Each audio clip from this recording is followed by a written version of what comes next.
नमस्कार, जन उत्तराखंड बुलेटिन में आपका स्वागत है और आपके साथ मैं जुड़ी हूं लीजा। खबरों पर बात करेंगे, लेकिन एक नजर हेडलाइंस पर।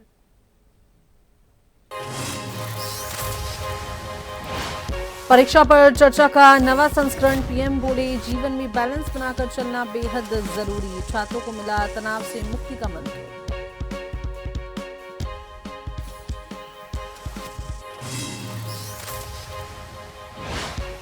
हरिद्वार के सप्तऋषि मैदान में धर्म सम्मेलन। रक्षा मंत्री राजनाथ सिंह और यूपी सीएम योगी आदित्यनाथ होंगे शामिल। गुरुदेव समाधि मंदिर एवं मूर्ति स्थापना महोत्सव कार्यक्रम।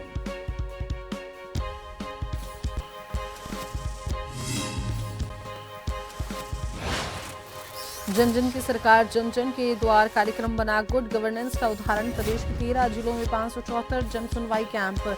लाखों लोगों को मिल रहा योजना का लाभ।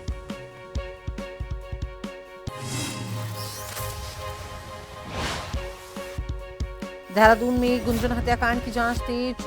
एसपी विशाखा बदाने ने किया घटनास्थल का निरीक्षण।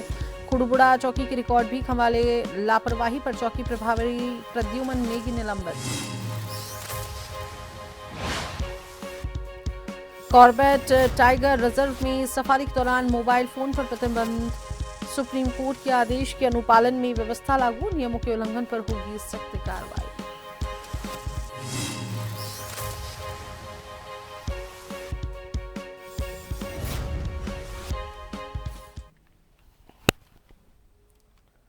प्रधानमंत्री नरेंद्र मोदी परीक्षा पे चर्चा कार्यक्रम में देश भर के छात्रों से बातचीत कर उन्होंने की है। 2026 के 9वें एडिशन में पीएम छात्रों को परीक्षा के दौरान तनाव मुक्त रहने में मदद करने और लर्निंग पर फोकस के उन्होंने टिप्स दिए। एक स्टूडेंट के सवाल के जवाब में पीएम मोदी ने कहा, पता नहीं ये मार्क्स की बीमारी कैसे फैल गई है।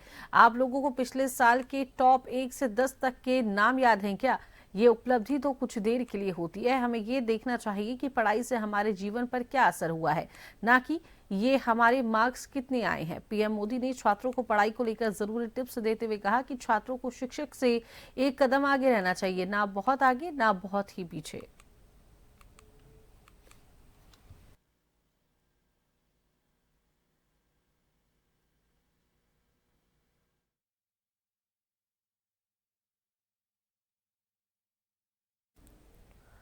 हरिद्वार के सप्तऋषि आश्रम में गुरु समाधि एवं मूर्ति आवरण समारोह का भव्य आयोजन किया जाएगा।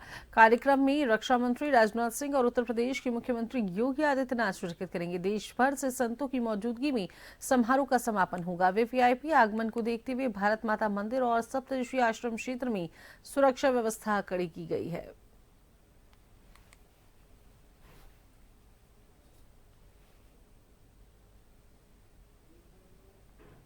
रक्षा मंत्री राजनाथ सिंह और सीएम योगी इस कार्यक्रम में शिरकत करने पहुंचेंगे। सप्तऋषि मैदान में धर्म सम्मेलन का यह आयोजन होगा।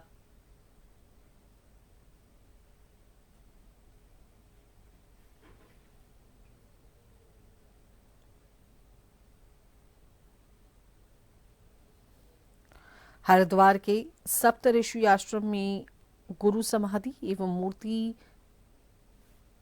अनावरण समारोह का भव्य आज आयोजन किया जाएगा, जहां पर रक्षा मंत्री राजनाथ सिंह और सीएम योगी के पहुंचने का कार्यक्रम प्रस्तावित है।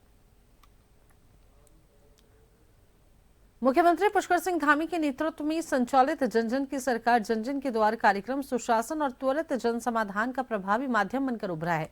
6 फरवरी 2026 तक प्रदेश के 13 जिलों में 574 जन सुनवाई कैंप आयोजित हुए, जिनमें 4,55,000 से अधिक लोगों ने सहभागिता की और अब तक 44,602 शिकायतें मिली, जिनमें से 30,089 का निस्तारण किया जा चुका है। साथ ही 2.52 लाख से अधिक नागरिकों को विभिन्न सरकारी योजनाओं का लाभ दिया गया है।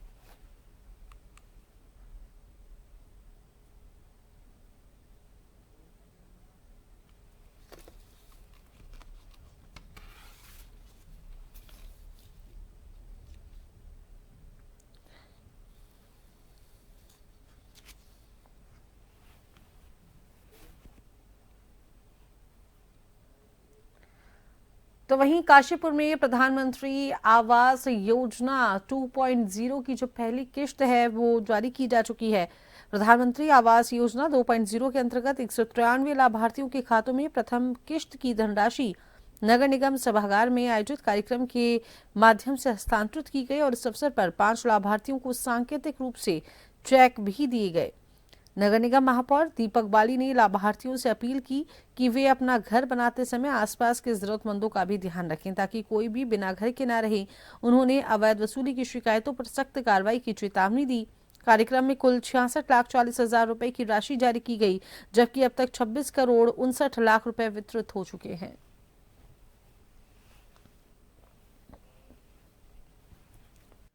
माननीय प्रधानमंत्री जी की योजना जो चल रही है, जिसमें जिसके पास अपनी जमीन है थोड़ी और घर बनाने का पैसा नहीं है, तो ऐसे लाभार्थियों के लिए आज 222 लाभार्थियों को यहाँ आज वितरित किया गया है। और साथ ही साथ माननीय मुख्यमंत्री श्री पुष्कर सिंह धामी जी इस तीव्र गति से काम करते हैं, आप जानते ही हैं, निर्णय लेते हैं और धरातल पर उसको फिर उतारते हैं। तो हमने 520 लोगों की जो लिस्ट भेजी थी उसमें से 200 लोगों की स्वीकृति आ गई है, जिनका 1,93 लाख रुपया प्रथम के साथ साथ द्वितीय किश्त भी आ गई है। काशीपुर में आज केंद्रीय रेल मंत्री रवनीत सिंह बिट्टू को लेकर कांग्रेस नेता राहुल गांधी के द्वारा संसद भवन के बाहर की गई कथित आपत्तिजनक टिप्पणी के विरोध में भारतीय जनता पार्टी के कार्यकर्ताओं ने जोरदार प्रदर्शन किया। आपको बता दें, महाराणा प्रताप चौक पर भाजपा महानगर मंडल अध्यक्ष मानवेंद्र सिंह मानस के नेतृत्व में कार्यकर्ताओं ने राहुल गांधी का पुतला दहन कर नारेबाजी की और माफी की भी मांग की है। इस दौरान मानवेंद्र मानस ने कहा कि किसी केंद्रीय मंत्री को सार्वजनिक रूप से गद्दार कहना निंदनीय है। भाजपा राहुल गांधी और कांग्रेस की इस सोच का पुरजोर विरोध करती है और आगे भी ऐसे कृत्यों के खिलाफ सड़कों पर उतरेगी। भारतीय जनता पार्टी ने हमारे पूरे देश में, प्रदेश में हर बूथ स्तर से, मंडल स्तर से हम राहुल गांधी का पुतला फूंक रहे हैं और जो हमारे केंद्रीय मंत्री हैं बिट्टू जी, उनको राहुल गांधी और कांग्रेस के जो और भी लीडर थे वहां पे खड़े हैं, उनको गद्दार बोला है। हम राहुल गांधी की सोच, उनकी पार्टी की सोच का खंडन करते हैं और भारतीय जनता पार्टी हमेशा सरदारों के साथ रही है और सिख समाज हमेशा हिंदू के लिए खड़ा रहा है। आज यहाँ केंद्रीय मंत्री रवनीत सिंह बिट्टू राहुल गांधी द्वारा अशोभनीय टिप्पणी लोकतंत्र के मंदिर के बाहर उनको गद्दार नाम से एक जहरीली घृणित मानसिकता के एक अपमानित किया। और मैं ये कह सकता हूं कि आज सारे देश में नहीं विदेश में बैठे सिखों को और उन शहीदों को और उन राष्ट्र प्रेमी और देशभक्त सिखों को उन्होंने अपमानित किया है।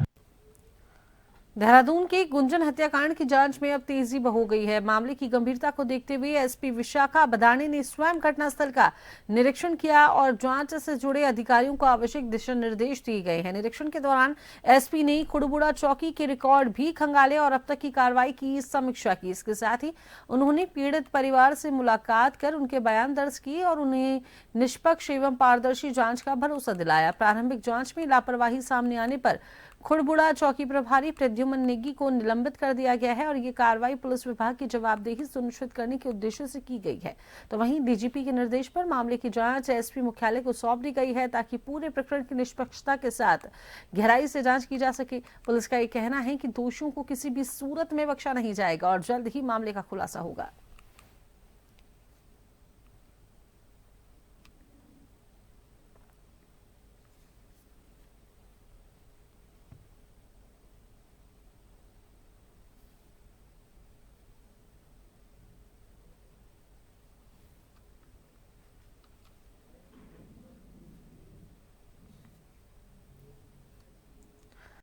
खबर में विस्तार से जानकारी साझा करने के लिए हमारे साथ उत्तराखंड से bureau chief S N Pant phone line पर जुड़े हैं। तो श्रीनिवास जी, गुंजन हत्याकांड को लेकर अब लगातार जांच में तेजी आ गई है, क्या कुछ खबर को लेकर अपडेट है?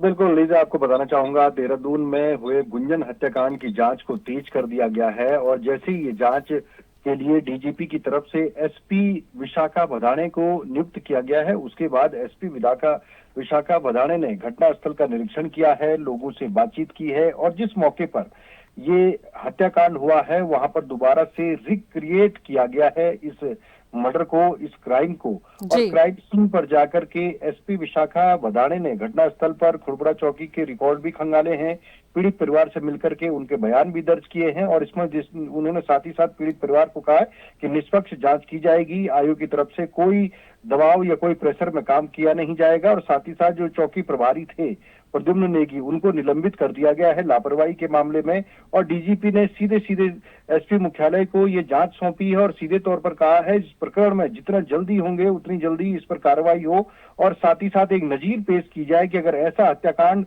या इस तरीके के घिनौना वारदात करने के लिए किसी की मंशा अगर उजागर होती है तो ऐसे तमाम लोगों की पड़ताल की जाए, जांच की जाए जो इस तरीके के कमोवेश स्थितियों को पैदा करते हैं। जी, शुक्रिया श्रीनिवास जी तमाम जानकारी साझा करने के लिए, जुड़ने के लिए।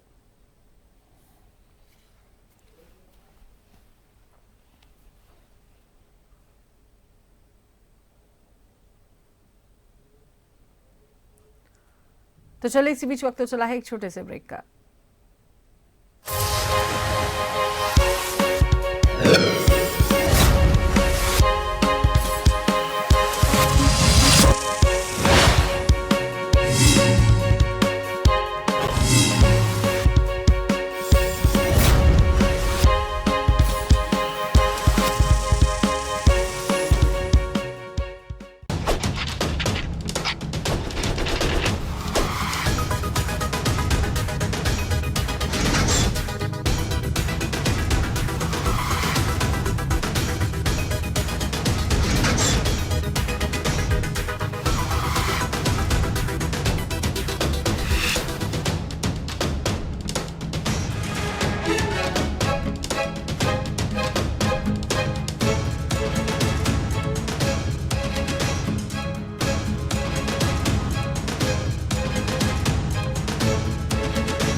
राजनीति के चक्रव्यूह के सियासी वीर,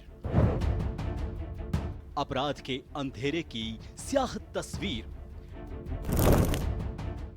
मैदान में पसीना बहाते खेल के सितारे,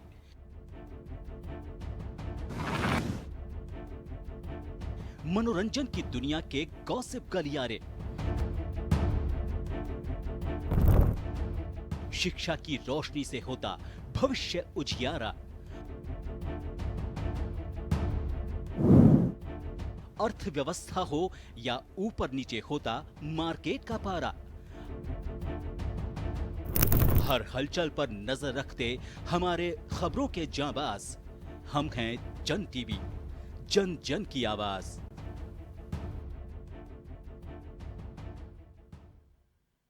खबरें जो आप पर करती हैं सीधा असर, खबरें जिन पर होती है जनता की नजर, खबरें जिनकी तह तक पहुंचना है जरूरी और जो कसौटी पे हो पूरी। मुद्दा चाहे समाज से जुड़ा हो या फिर सियासत से, तभी वो बनती है खास खबर। खास खबर सोमवार से शुक्रवार शाम 6 बजे।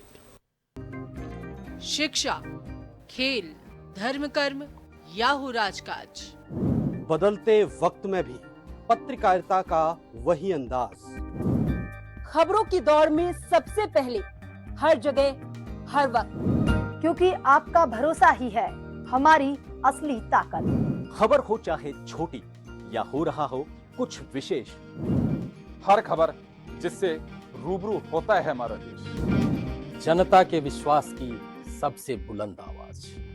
हम हैं जन टीवी, जन जन की आवाज।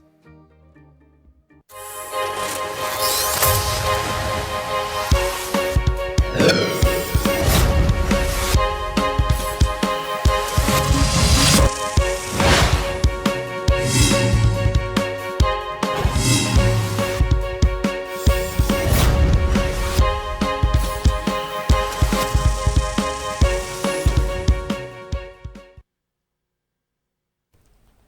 के बाद स्वागत है। चलिए खबरों पर बात करेंगे तो विकास नगर के पछवादून क्षेत्र में एमडीडीए ने अवैध निर्माण के खिलाफ बड़ी कार्रवाई करते हुए करीब 125 बीघा भूमि पर की गई अवैध प्लॉटिंग और निर्माण को बुलडोजर चलाकर ध्वस्त किया। सहसपुर के छरबा और हुरावाला रोड क्षेत्र में की गई इस कार्रवाई के दौरान भारी पुलिस बल तैनात रहा। एमडीडीए ने आगे भी अभियान जारी रखने की चेतावनी दी है।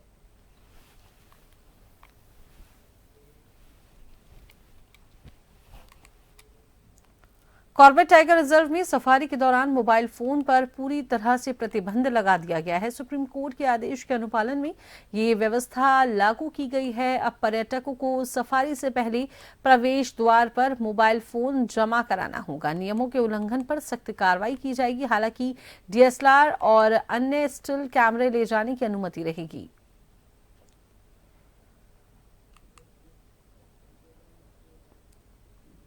कॉर्बेट टाइगर रिजर्व में सफारी के दौरान मोबाइल कैमरास को बैन कर दिया गया है। मोबाइल्स को ले जाना अब वहां पे इसकी मंजूरी नहीं दी जाएगी। मोबाइल को आपको पहले ही जमा कराना होगा और जो डीएसएलआर कैमरास हैं या फिर जो स्टिल कैमरास हैं उनको ले जाने की अनुमति दी गई है। सुप्रीम कोर्ट का आदेश जो आया उसके अनुपालना में ये व्यवस्था लागू की गई है। मोबाइल फोन्स सफारी के दौरान उसकी अनुमति नहीं दी जाएगी।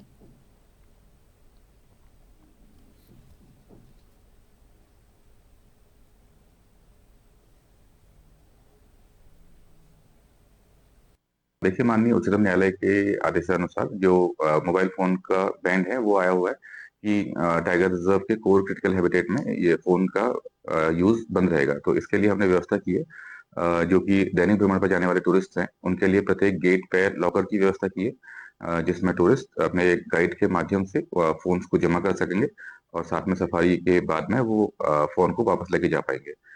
सिमिलरली जो नाइट स्टे के टूरिस्ट हैं उनके लिए भी हमने एक बॉक्सेस की व्यवस्था की है, जिसमें उनके वन विश्राम भवन तक पहुंचने से पहले जो बॉक्सेस में हैं उनमें फोन लॉक करके दिया जाएगा और उनके जो संबंधित वन विश्राम भवन में पहुंचने के बाद जो वहाँ के रिसेप्शन में कार्य वो है वो उनको फोन हैंड ओवर कर देंगे और उनको विशेष निर्देश दिए जा रहे हैं। उनको अनुरोध किया जा रहा है टूरिस्ट को कि अपना फोन सफारी के दौरान ना लेके आए। उत्तराखंड कॉर्बेट नगरी रामनगर का भरतपुर बनता जा रहा है। कोसी बैराज पक्षियों की 300 से ज्यादा प्रजातियों की अहम आर्द्र भूमि वन्य प्रेमी जो हैं वन्यजीव प्रेमी संरक्षण और विकास की मांग कर रहे हैं। देखिए रिपोर्ट। उत्तराखंड के रामनगर में जिम कॉर्बेट राष्ट्रीय उद्यान के पास स्थित कोसी बैराज इस क्षेत्र के सबसे बड़ी आर्द्र भूमि में से एक है। सिंचाई सुविधा होने के साथ साथ ये हजारों पक्षियों का आश्रय स्थल भी है। इनमें सर्दियों के दौरान आने वाले कई प्रजातियों के प्रवासी पक्षी भी शामिल हैं। ये जगह पूरे साल देसी पक्षियों से गुलजार रहती है। यहाँ रंग बिरंगे पक्षियों के झुंडों को दाना चुगती और बेफिक्री के साथ इधर उधर टहलते हुए देखकर अक्सर राहगीर और पक्षी प्रेमी थम जाते हैं। विशेषज्ञों का कहना है कि इस आर्द्र भूमि में समृद्ध जैव विविधता की वजह से एक पर्यटन स्थल के रूप में विकसित होने की क्षमता है, लेकिन इसे नजरअंदाज किया जाता रहा है। हम लोग डेली यहाँ से गुजरते हैं और नजरअंदाज कर जाते हैं इस खूबसूरत एरिया को, पर अगर हम पक्षी विविधता की बात करें तो यहाँ पर काफी पक्षी देखे जाते हैं और जैसा कि आसपास के जो माइग्रेटरी बर्ड्स हैं और जो स्थानीय पक्षी हैं वो बहुत अच्छी संख्या में यहाँ पर मिलते हैं। मुझे लगता है कि अगर इसको थोड़ा एक्सप्लोर किया जाए तो कहीं ना कहीं जो है जो हमारे स्थानीय लोग हैं वो भी इससे जो है लाभान्वित होंगे और संरक्षण के साथ साथ रोजगार भी सृजित होगा। पक्षी प्रेमियों का कहना है कि जिला प्रशासन को इस क्षेत्र की क्षमता के प्रति सचेत रहने की जरूरत है। उनके मुताबिक रखरखाव का काम तभी तय किया जाना चाहिए जब अधिकांश प्रवासी पक्षी हजारों मील दूर अपने मूल आवासों में लौट जाएं। जहाँ तक फॉरेस्ट डिपार्टमेंट का मसला है तो वो कई बार जैसे कि अभी जैसे कि हम लोग बीच में वहां पे देख रहे थे कि वहां पर एक एक शायद ये इरिगेशन वालों का कुछ काम चल रहा है जो बड़ा अनटाइमली है। ये पता नहीं क्यों, ये क्यों मार्च के बाद नहीं हो सकता। हमारे पास कई महीने रहते हैं जब पानी का लेवल कम हो जाता है, जब ये बहुत सारे आपके जो माइग्रेटरी पक्षी उसका उड़ जाते हैं और उसके बाद जब वो अपने घरों में वापस चले जाते हैं या तो वो फीड करने आते हैं, तो उस टाइम पे भी हो सकता है। तो ये दो तीन चीजें अगर हम उसका ध्यान दें तो ये हमारे क्षेत्र का एक गर्व की एक एरिया हो जाएगा ये। जिम कॉर्बेट टाइगर रिजर्व के अधिकारियों का कहना है कि वे पहले से ही आर्द्र भूमि को विकसित करने और इसे न सिर्फ पक्षी प्रेमियों के लिए बल्कि पर्यावरण शिक्षा के लिए भी एक केंद्र में बदलने की योजना पर काम कर रही हैं। हमारा प्रयास ये है कि जो कोसी बैराज है वो एक बहुत अच्छा नेचर इंटरप्रिटेशन का सेंटर के रूप में डेवलप हो सकता है, जहां पर बर्ड्स पे मेनली फोकस किया जा सकता है। इसके बारे में हमारे द्वारा जो आगे जो प्लान किया जा रहा है वो ये है कि हम कोसी के आसपास बर्ड्स के बारे में इंफॉर्मेशन जो है वो इकट्ठी करें, बर्ड्स की डिटेल जो है उसको वहां पर लोगों के लिए प्रदर्शित करें और वहां पर ऐसे साइनेजेस या साइन बोर्ड्स लगाए जाए जो बर्ड कंजर्वेशन भी, उनका जो बचाव है उस पर भी ध्यान दें और बर्ड्स को आइडेंटिफाई करने में भी एक महत्वपूर्ण रोल अदा कर सकते हैं। इससे होगा ये कि पूरा क्षेत्र जो है वो पूरे देश में एक इम्पोर्टेंट जो बर्ड डेस्टिनेशन टाइप का है उसमें उभर सकता है। अधिकारियों का कहना है कि कॉर्बेट क्षेत्र में लगभग 600 पक्षी प्रजातियों की मौजूदगी दर्ज की गई है। इनमें से 300 से ज्यादा प्रजातियां अकेले कोसी बैराज में और उसके आसपास पाई जाती हैं, जो इसके पारिस्थितिक महत्व को उजागर करती हैं। तो चलिए आखिर में अब एक नजर हेडलाइंस पर।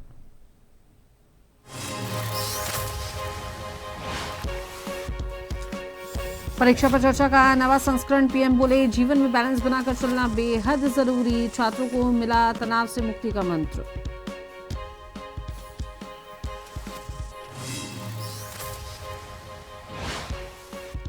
हरिद्वार के सप्तऋषि मैदान में धर्म सम्मेलन। रक्षा मंत्री राजनाथ सिंह और यूपी सीएम योगी आदित्यनाथ होंगे शामिल। गुरुदेव समाधि मंदिर एवं मूर्ति स्थापना महोत्सव कार्यक्रम।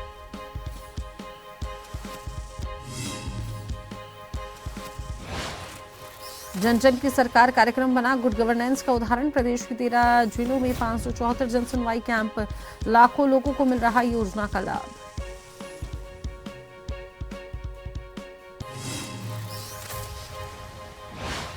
देहरादून में गुंजन हत्याकांड की जांच तेज। एसपी विशाखा भदाणे ने किया घटनास्थल का निरीक्षण। खुड़बुड़ा चौकी के रिकॉर्ड भी खंगाले। लापरवाही पर चौकी प्रभारी प्रद्युमन नेगी निलंबित।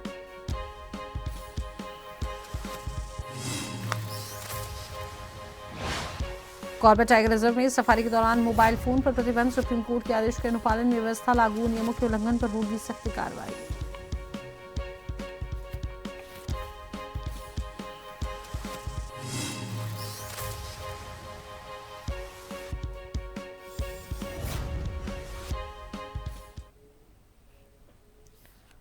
तो अभी के इस बुलेटिन में इतना ही। बने रहिए जन टीवी के साथ। नमस्कार।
राजनीति के चक्रव्यूह के सियासी वीर,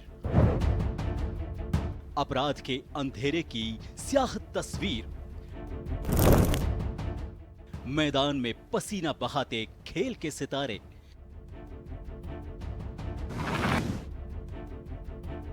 मनोरंजन की दुनिया के गॉसिप गलियारे,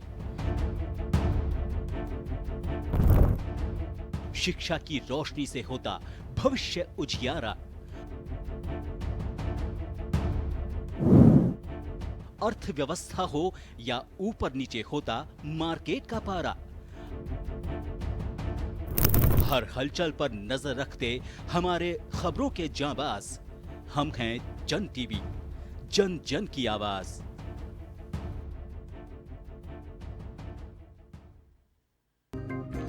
शिक्षा, खेल, धर्म कर्म या हो राजकाज, बदलते वक्त में भी पत्रकारिता का वही अंदाज, खबरों की दौड़ में सबसे पहले, हर जगह, हर वक्त, क्योंकि आपका भरोसा ही है हमारी असली ताकत। खबर हो चाहे छोटी या हो रहा हो कुछ विशेष, हर खबर जिससे रूबरू होता है हमारा देश, जनता के विश्वास की सबसे बुलंद आवाज।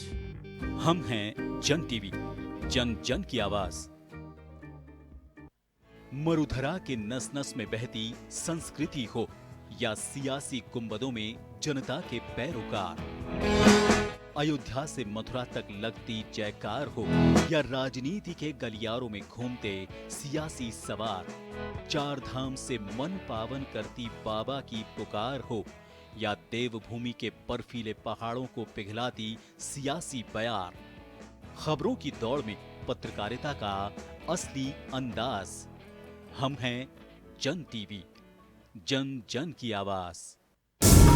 कानून के शिकंजे से बेपरवाह गुनहगार जुर्म करने को फिर से है तैयार। रात के सन्नाटे को चीरती इन मासूम चीखों में छिपा है जुर्म का कोई गहरा राज। हम बारीकी से करते हैं पर्दाफाश ताकि आपको कर सकें खबरदार। क्राइम रिपोर्ट, शनिवार रात 8:30 बजे। खबरें